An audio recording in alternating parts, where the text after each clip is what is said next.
Dear विद्यार्थी, कल आप लोग को 8.1 तक हम पूरा कंप्लीट करवा चुके थे एक्सरसाइज का, हर एक क्वेश्चन आप लोग को, और अच्छा आप लोग का रिस्पांस भी रहा। चलिए अब मैं एक्सरसाइज 8.2 स्टार्ट करने जा रहा हूँ। हर चैप्टर की तरह इस बार में आज आप सबको इंट्रो बताऊंगा। इसमें हम लोग को मान निकालना है, कैसे थीटा का मान निकाला जाता है। थीटा माने कोण का मान कैसे निकाला जाता है, इसमें हम लोग सीखेंगे कैसे। और रटना तो बिल्कुल नहीं है, बिल्कुल आपको केवल समझ लेना है और आसानी से हम लोग उसको निकाल लेंगे, ठीक है ना। तो आइए, थोड़ी सी आवाज़ पर तेज नहीं आ रहा है बट कोशिश कर रहे हैं। तो ये है एक्सरसाइज 8.2, मैं इंट्रो दे रहा हूँ। सबसे पहले हम लोग थीटा सीखेंगे, कैसे निकालना सीखेंगे। आइए देखते हैं। सबसे पहले एक लाइन बनाना है, इस तरह से बॉक्स आपको बनाना है, ठीक है। सिंपल है एकदम। आज जो है हम लोग रटने वाले नहीं है भाई, ठीक है ना। और 6 कॉलम बनाना है। यहाँ पे देखो 1, इसमें हो जाएगा थीटा, और यहाँ पर लिखा जाएगा साइन।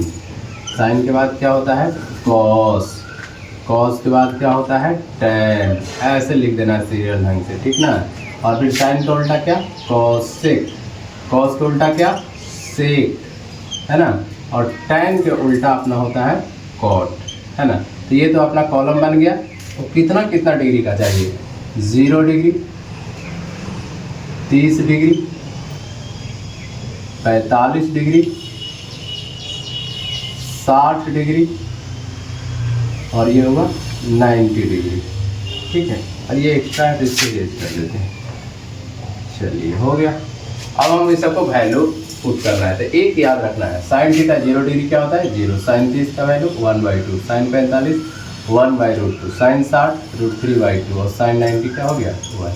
तो क्या सर हम ऐसे रटते रहेंगे क्या, बिल्कुल नहीं बच्चों, बिल्कुल सिंपल है। अब देखो साइन का सिर्फ याद है, अब आप आराम से लिख सकते हो, इधर से लिखते चल जाओ 1, इसके बाद क्या है √3/2, इसके बाद क्या 1/√2, सामने ही आ गया, फिर इसके बाद 1/2, और ये हो गया 0, है ना आसान। तो मस्त इसको हम लोग लिख सकते हैं। अब देखो tan कैसे होता है, तो एक फॉर्मूला ही होता है हम लोग को कि tan थीटा बराबर साइन थीटा बटा में कॉस थीटा, ठीक ना। तो इसके अनुसार हम लोग क्या करते हैं, साइन के मान में कॉस के मान से भागा दे देंगे, बस हमारा tan आ जाएगा। तो एक चीज़ सीखो, 0 में किसी भी संख्या से अगर भागा देते हैं तो 0 आ जाएगा, लेकिन अगर किसी संख्या में 0 से भागा देंगे तो इनफाइनाइट हो जाएगा, ठीक है बच्चे। तो आइए इसके अनुसार देखते हैं, 0/1, 0/1 क्या हो गया 0। और यहाँ देखो 1/2 में √3/2 से भागा देना, कैसे 1/2 भागा देना है, किससे भागा का मतलब इसका बटा, √3/2। तो आप लोग कहिएगा सर 4 हुए क्या करें, कुछ नहीं करना है बच्चा लोग, 1/2 जैसा वैसा, और ये चेंज हो जाएगा, नीचे वाला ऊपर और ऊपर वाला नीचे, 2 से 2 कट गया, बच गया 1/√3, ये हो गया 1/√3। इसी तरह से इससे इसमें भागा दोगे तो ये तो सेम है, दोनों पूरा का पूरा कट जाएगा, सेम से सेम में कटेगा ना। चलो देखो ये 1 आ जाएगा, ये कैसे 1/√2 को 1/√2 से काटना है। तो देखो तुम लोग को लग रहा है सर कैसे काटनी है, तो 1/√2 में नीचे वाला बोले थे कि ऊपर चल जाएगा, ऊपर वाला नीचे कट गया ना, 1 आ जाएगा, तो समझ गए होंगे। उसी तरह से इसको में देना है, √3/2 में भागा देना है 1/2 से, तो इसको क्या लिख दोगे √3/2, और 2 ऊपर और 1 नीचे, 2 से 2 कैंसिल, क्या बचा √3, और फिर क्या 1/0, तो 1/0 को क्या कहते हैं इनफाइनाइट, इनफाइनाइट हो गया। ये तो काम बन गया। अब सुनो, अब सबका उल्टा लिखना है। साइन किसका, साइन का उल्टा क्या है कॉसेक, तो कॉसेक उल्टा कर दो, मतलब 0, 0 के नीचे कुछ नहीं तो 1, इसको उल्टा करो, 1 ऊपर और 0 नीचे, तो क्या आ जाएगा इनफाइनाइट। ये 1/2 है, उसका उल्टा करोगे तो 2 ऊपर और 1 नीचे, तो 1 नीचे तो लिखना नहीं है। ये 1/√2 है, तो ऊपर में क्या हो गया √2, 2 ऊपर और √3 नीचे, उसे उल्टा कर देना। 1 का उल्टा भी क्या होता है 1। सिंपल, उम्मीद है आप लोग को समझ में आ गया हो, तो बहुत ही आसान तरीका से।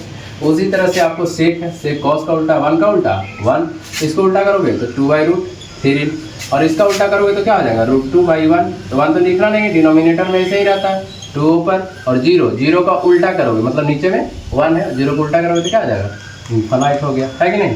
उसी तरह से टाइम का करो, 0, 0 का उल्टा क्या होता है, 0 का उल्टा 1/0 यानी कि इनफाइनाइट, है नहीं। अब इसको करोगे 1/√3 को, तो यहाँ क्या आ जाएगा √3, 1 का उल्टा 1, और यहाँ पे उल्टा करोगे, इसके नीचे कुछ नहीं तो 1 है ना, तो 1 ऊपर चला जाएगा, √3 कहाँ नीचे, और इनफाइनाइट का उल्टा 0, यानी 0 का उल्टा इनफाइनाइट, इनफाइनाइट का उल्टा 0।